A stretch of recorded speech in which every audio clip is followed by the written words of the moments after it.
Kalau tuan puan nak untung ketika jual emas, tuan puan kena tengok video ni sampai habis. Jangan lupa save untuk rujukan tuan puan yang akan datang.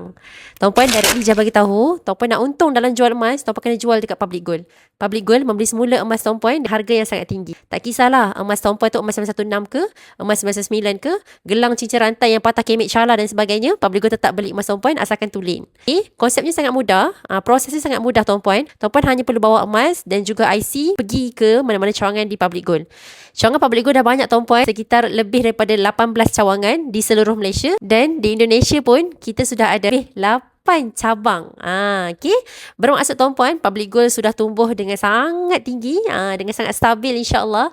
Jadi tuan puan, setakat nak beli emas tuan puan tu, insya-Allah tuan puan boleh dapat duit dengan segera. Nak jual 1 kilo, 2 kilo, 10 kilo, 100 kilo pun tak ada masalah tuan puan. Insya-Allah Public Gold akan beli semula emas tuan puan. Jadi tuan puan, kalau tuan puan ada emas patah kemek Shala dan sebagainya, tak tahu nak jual kat mana, nak dapatkan duit segera dengan harga yang sangat tinggi, tuan puan boleh jual emas di Public Gold.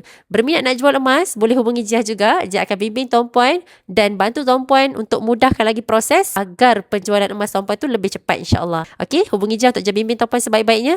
Gemukkan simpanan, teruskan belanja, ada manfaat boleh follow Jia rapat-rapat.